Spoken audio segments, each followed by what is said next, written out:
Hey guys, it's Bella with the Tales from Retail Hell, with a solo story that I've promised all of my coworkers that I would immortalize on this journey. It is known as the legend, the myth, the woman, the Christmas pooper. I invite you to join me on Christmas Eve, last year, 2017. Shit, was it 2016? It might have been 2016. Fuck. Okay, so this is basically the one time that I sincerely thought I was just going to have to call somebody to come in and I would just walk out of the building and quit. Because this woman, who I don't know her real name, but she's an elderly white lady who definitely needs to have some sort of personal nurse or assistant with her at all times. For health reasons, for safety reasons, for mobility issues. She's just got the whole fucking gamut. She comes in around, I'd say 6:30. It's before I was going to start counting registers down for the night. She's coming up the Hallmark aisle, which is right behind our second register. So I can see the cashiers up front. I can see the line coming in and exiting the store. And this woman comes up the Hallmark aisle. I meet her at the end of the aisle and I say, hi, how are you? And she looks me in the eye and says, I've shit myself. It's running down my leg into my shoe. I'm going to your bathroom to clean up. And then she points behind her and says, can you clean this up? And then walks away from me. And in the, 20 seconds that this all happened in, my eyes and my nose and my sense of being kind of all got assaulted at the same time, because I look down the aisle and there are 3 piles of poo, of excrement, slightly orange in color and lumpy in texture, just dotted down the middle of the aisle. And I just kind of started crying a little bit because I was like, I don't know how to handle this. Like, I can't just mop it because then there will just be shit in the mop and I will just have to throw a mop away. And that's expensive, probably. I don't know. So I kind of radio in my help, my, photo technician and one of my cosmetics people. I can't get the cashier off the front, but I need some help. So I'm like, hey, whoever you fucking are, come grab a cart, park it at the end of each end of the aisle to just, shove people out of the way, and bring me some wet floor signs. I'm going to go get some supplies. I'll be right back. So I'm just trying to do my breathing. And I'm walking towards the supply closet and I see her going into the bathroom and going into the accessible stall, and just, I walked away at that point. I didn't want to hear what happened, but I go to the closet of supplies in between the bathrooms. I get bleach. I get another kind of, I get as many kinds of cleaners and sprays and oils and sage and a lighter, and I'm just grabbing shit. And I'm grabbing like 14 rolls of paper towels and gloves up to my elbows and more gloves stuck in my pockets, and I'm tucking away my badge so it doesn't fall into anything, and I'm tying back my hair, and I'm just praying, oh my god, I hope I'm not sweaty and my glasses drip off my face, and I'm still kind of crying. And I go to the aisle with some trash bags and the mop and sprays and paper towels. And I kind of just throw some stuff into a basket, and I tell my photo guy, who still works with me, he's still kind of a hero, hey, I need you to just stay here and warn people away and just pass me stuff. And so first I'm like, I need to just physically, like a dog, scoop this up and put it in a bag and, throw the bulk of it away so that I have less mess inside of the mop, right? And so I okay, put down the cleaning stuff. I've already got the warm water in there. I'm mopping and I'm crying and I'm mopping and I'm rinsing and I'm trying not to splash any of the water on any of the Hallmark cards or on any of the fixtures. I'm trying to just, and I'm thinking, oh my God, it's hitting my shoes or it's hitting my pants leg. I'm going to have to burn everything that I'm wearing.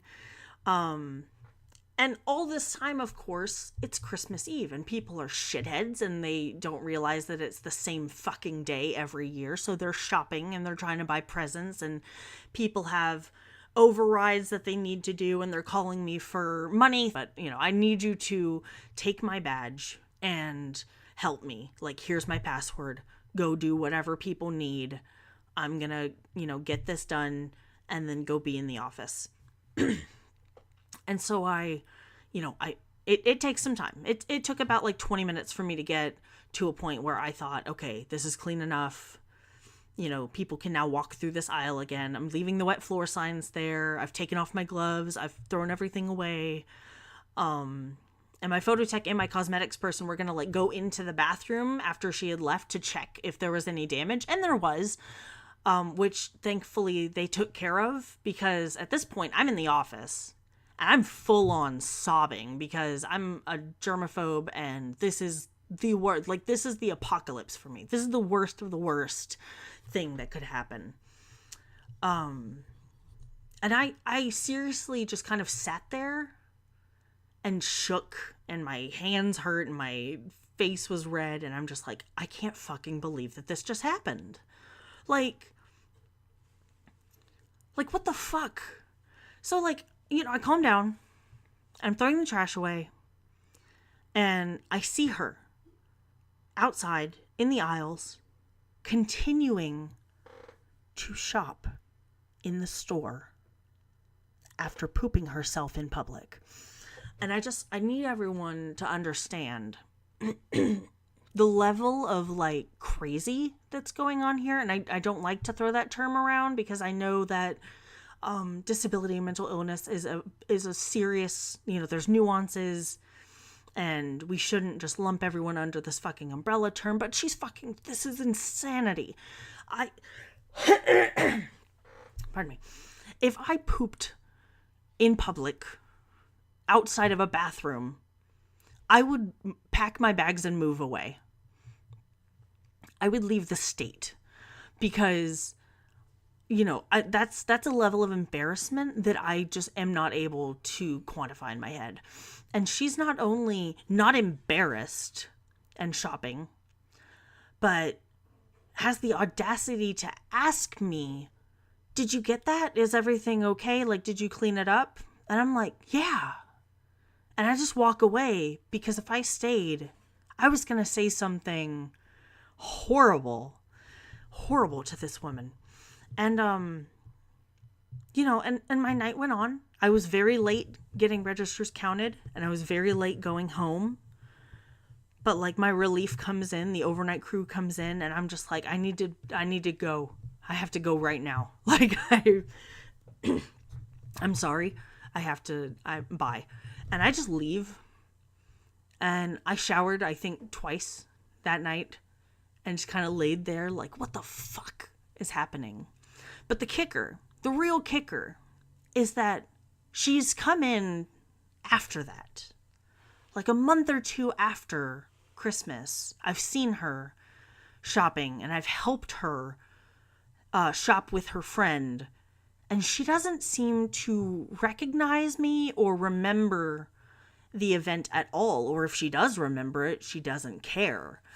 And now I don't know if I'm afraid of that or kind of impressed by that, because I did say in a couple episodes, ignorance is bliss, and we shouldn't always judge people for, what they can and can't remember, and, how they stay unstressed and live their life and be happy. No, fuck that. You need to know what you did.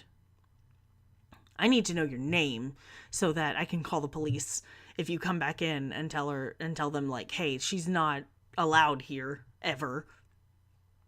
Because that is the worst biohazard thing I've ever had to deal with in my life. And then, of course, the next day, my manager's like, no, we have a service for that. You could have just blocked off the aisle and called these people and they would have sent them out in like an hour. And I'm like, I'm going to fucking leave. Like, can I quit? I'm going to quit. Okay. And here it is, 2018. And I still haven't quit.